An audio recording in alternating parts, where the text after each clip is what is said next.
Welcome to the 6th broadcast of Late Nights with Lana. We are here with Jules Murtha from Padraic's Joy. Yes, correct. And we're going to talk about Padraic's Joy because it's pronounced Padraic. Yeah, it's like the name Patrick, but just put a D in place of the T. And how did you come up with the name of your band, Jules? So hello. Thank you for having me, by the way. I'm honored to be here. It's good to be here with you. It's so nice. By the way, I'm going to use my glasses as a prop because I never know whether to wear them or not. So I'm just going to... You might put them on? Yeah. Put them down? Exactly. I will be the one to decide whether or not I see you right now. Yes. And I can okay, anyway, I'm going to move on. So I am an actor on top of being a musician, and unfortunately, and there's a play written by Martin McDonough called The Lieutenant of Inishmore. And in the play, there's a character called Padraic, spelled similarly to the way that I spell mine. And I was really getting in touch with my Irish ancestry at the time that I read that play.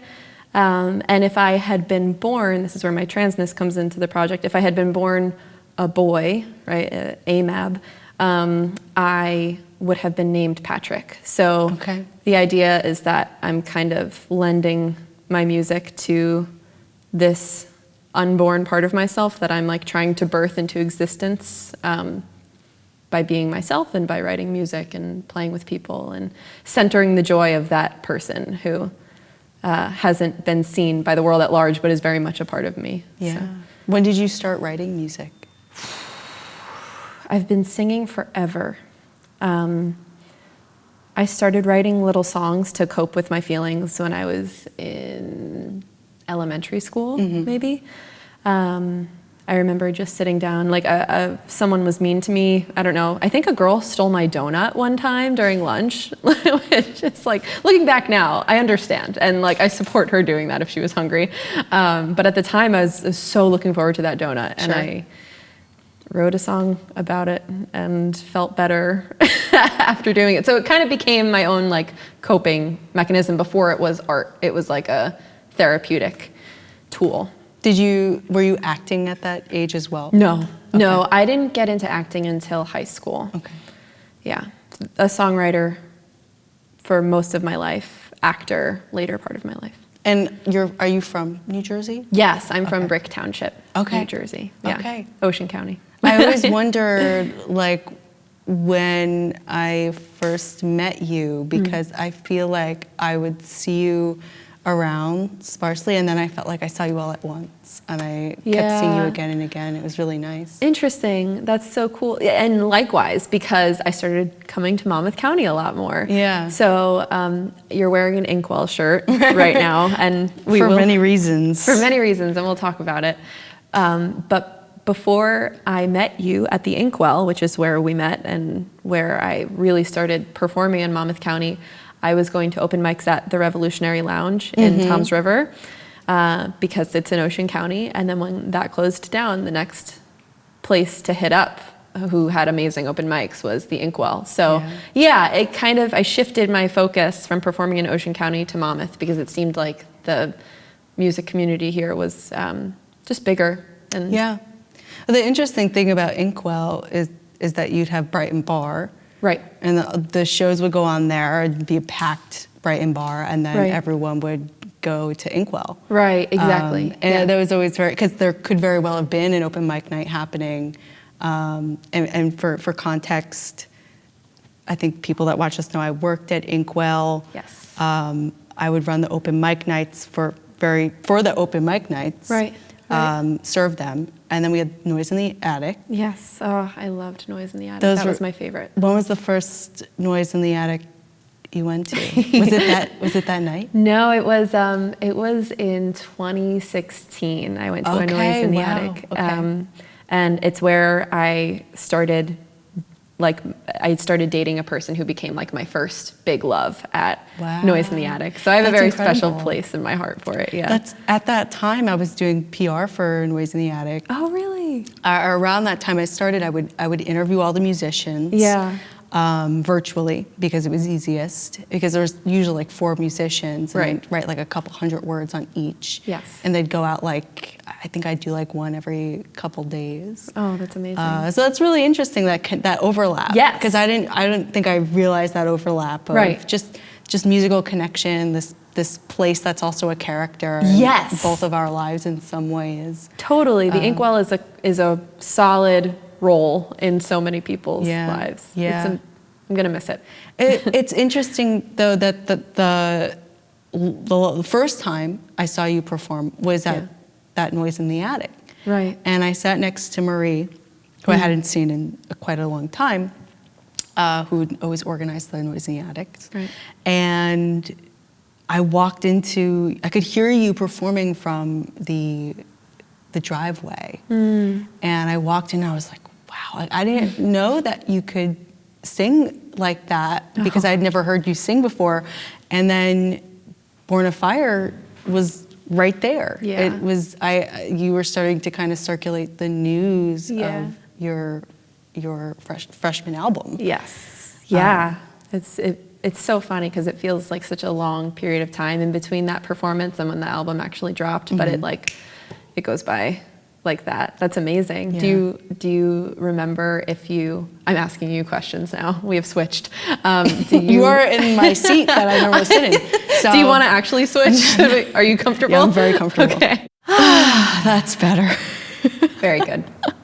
Very good. So the song that I heard you performing was Dove Song. At the Inkwell. At the Inkwell. And I think we talked a little bit about how the Inkwell was a time in of itself of history, and that's where we met. Yeah. It's interesting. I met a lot of people there that I can't say I remember meeting there. Right. But will tell me like, oh, you were my server and you were the only nice one. Or I'm sure like you get that a lot. No shade to the Inkwell staff. They're amazing, but they've gone through seasons for sure. Yeah, it's definitely a place to feel the seasons in as well. But ultimately, I think we'll come back to your record. But I loved that you thought that it was like Bruce Springsteen inspired. That was, I love it because I knew what I was doing when I decided to call it Born of Fire, and I was just hoping that nobody would like really think that it was associated with Bruce at all. Because if you go to Double Trouble State Park, there's like a sign telling you all about how the pine cones are, which we can talk about again.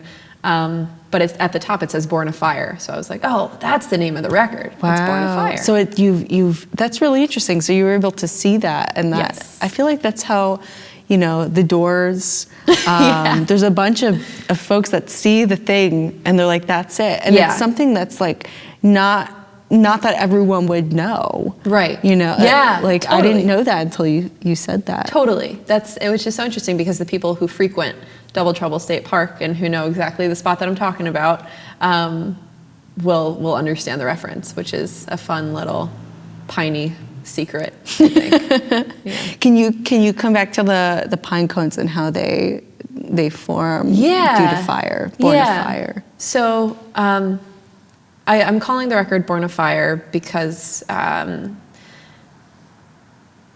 I wrote this chapter of songs during quarantine when the only safe place to me was the Pine Barrens. You couldn't go anywhere. We were under strict lockdown. And for a time, even the Pine Barrens, the parks closed. But while they were open, I was there more often than not and just trying to understand my ecosystem more because I no longer had, the cities that I lived in or the towns that I lived in to explore, like buildings and, cafes and things like that. Right. So I was like, okay, this is a good opportunity to get to know where I'm from and the nature here. And I learned that the pine trees and pine cones, they reproduce when they get heated up. So I know we've talked about the controlled burns that happen in the Pine Barrens. They clean up the forest floor and kind of make it so that more things can grow, but they also cause these pine cones to open. So when the pine cone gets heated up, it can spread its seeds and, reproduce. And I just really latched on to this ideology that if you get burned, even if you're super fragile, it causes you to open. And I was going through just several relationships throughout that chapter of my life that were painful, like really painful at times, but ultimately what felt like each burn or each blow caused me to open up and know myself better and understand how I show up in relationships and how I want other people to show up for me. So there's birth that comes out of that destruction, I guess. That pain, that burn. Yeah. That's beautiful. That's really beautiful. And so now you've moved to New York. Yes. And how has that been going for you? Yeah, I love working in New York, and I love the people in New York. I unfortunately was physically assaulted walking home from a rehearsal one night, and that definitely is still something that my body is learning to come down from. So I've been spending a lot more time in New Jersey and reacquainting myself with the parks and healing in that sense, but I will be reintroducing my body slowly to New York. It's harder because I know it less. Like I just know it less than I know New Jersey. So there's that element on top of knowing that, this hard thing happened there. Yeah. But I love New York. I think it's great. I don't think I'm supposed to live there. I think I'm supposed to visit and go in and work and then come home to trees and quiet.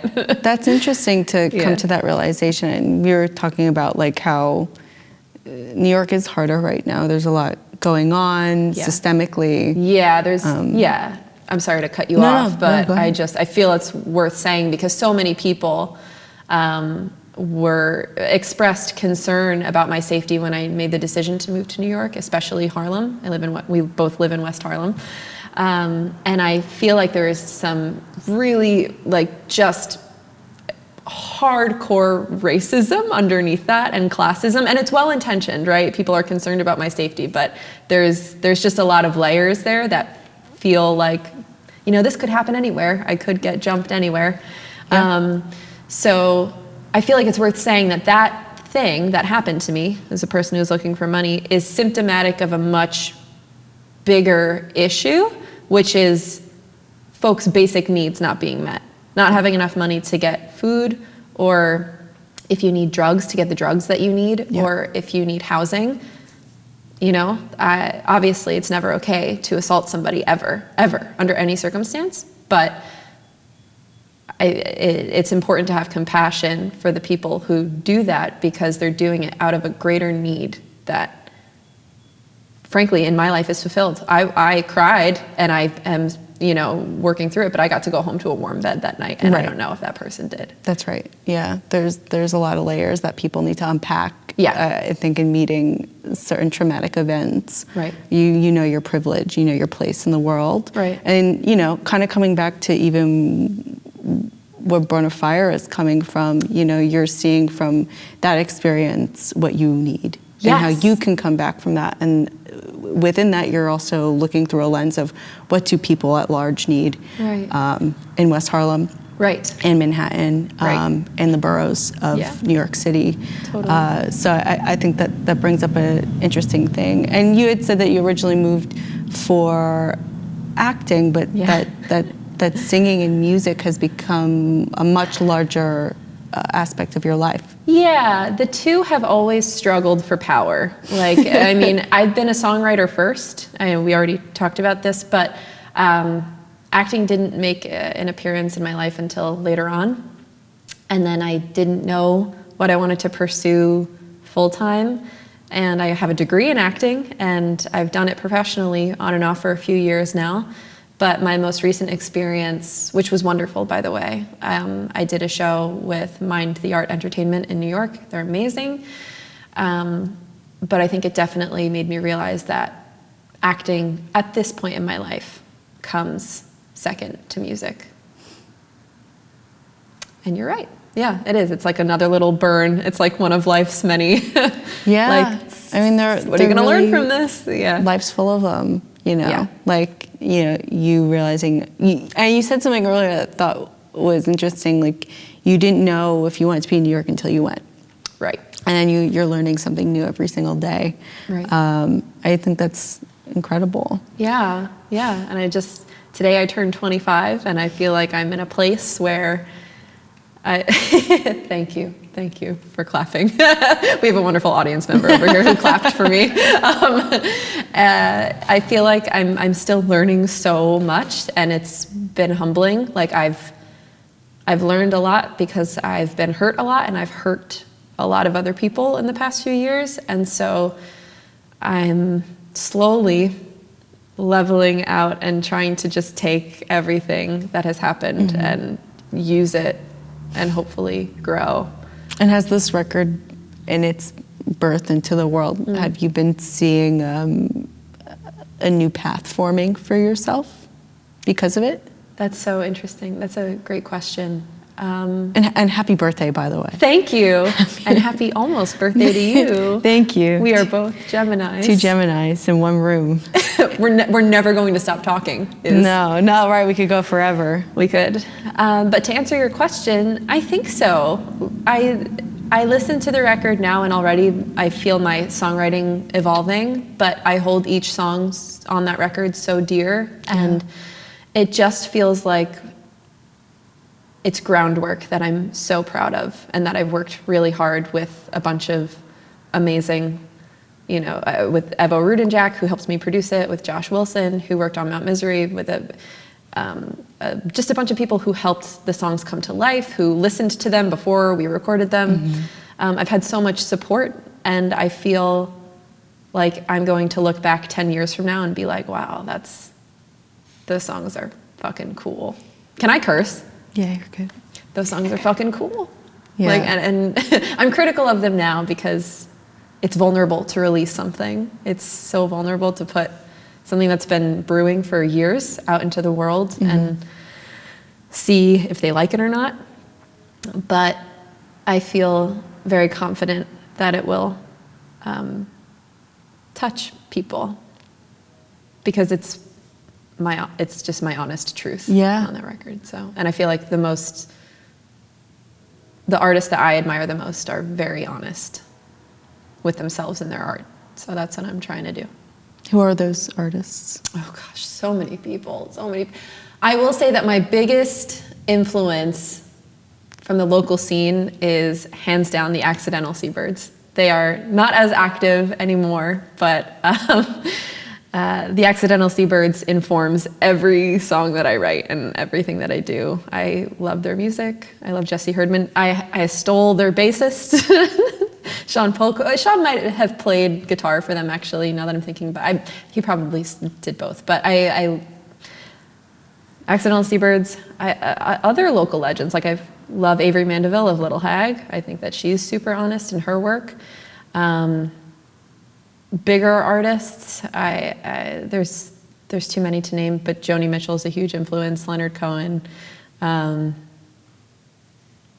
modern artists like Julian Baker, I love that she's very forthright with how she's feeling. But there are so many. Nina Simone.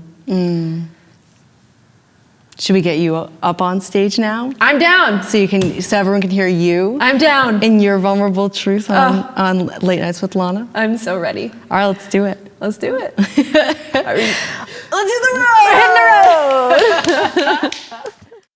Jules Murtha of Padraic's Joy, Wrong River.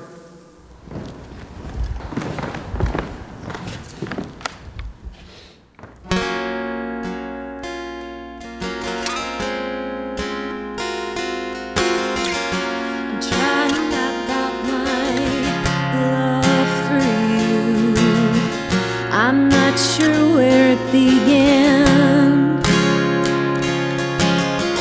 We're going walking at Wrong River soon. Geography I understand.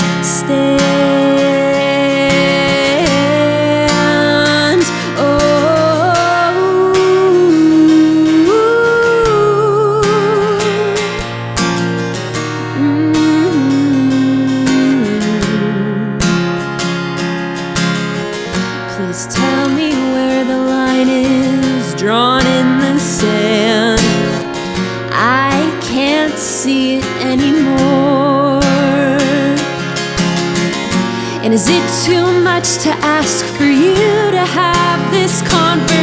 station?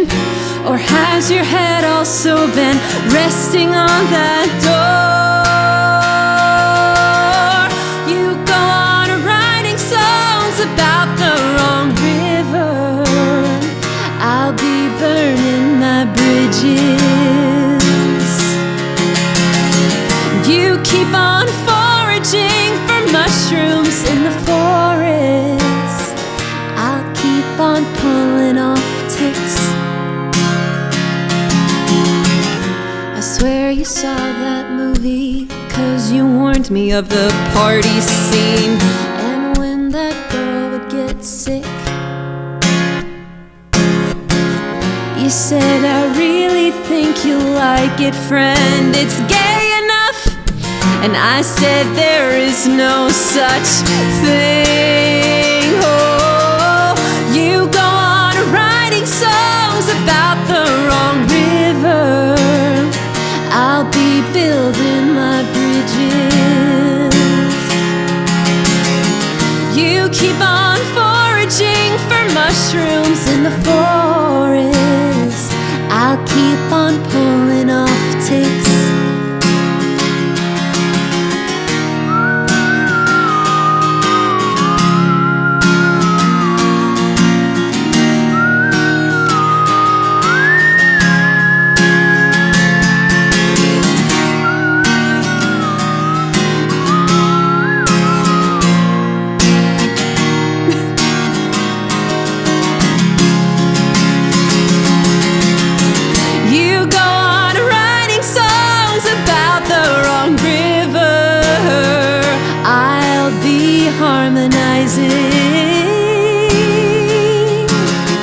You keep on being there whenever I call for you.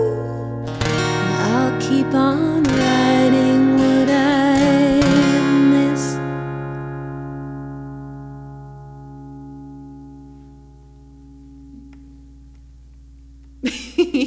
Thank you. Great.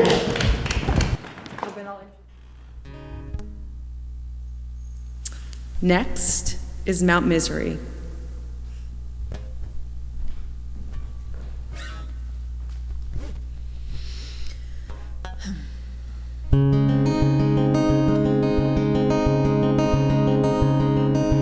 Filter fabric, shadows in the attic. I hate it when you roll your eyes at me. Tarot readings, feeling our feelings, or drinking till you cry and fall asleep.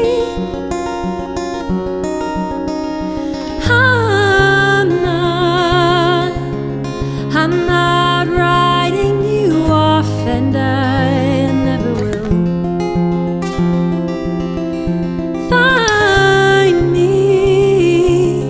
Find me at Mount Misery if you'd like to finally burn the kill.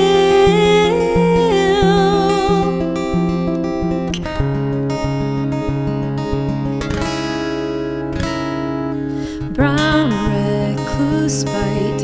Hey kid, you alright? Your bones are hardly holding what is yours. Bodies touching, swear I'm not bluffing. It seems my own desire has transformed. I don't want any more. And I'm not writing you off, and I never will.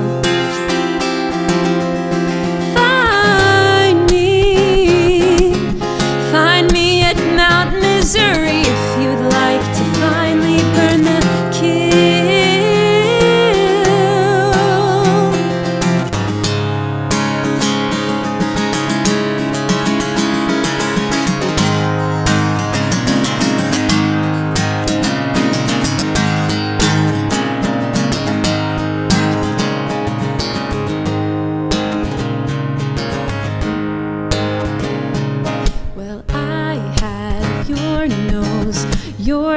hips and your toes. Our likeness isn't all that hard to find. Patchwork human, tell me where you've been, and I'll learn how to read between the lines. Oh, our little moments, that's where the hope is, playing hide and seek inside the mess. And I'll hold on to everything you want to and spin bittersweet tales of all the rest.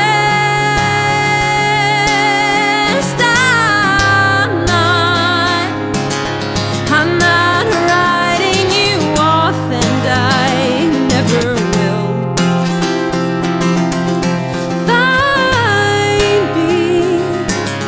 Find me at Mount Misery if you'd like to finally burn the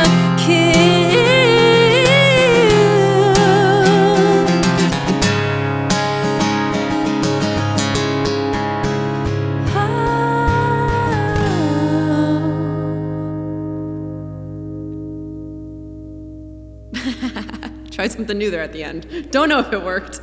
We're just gonna go with it.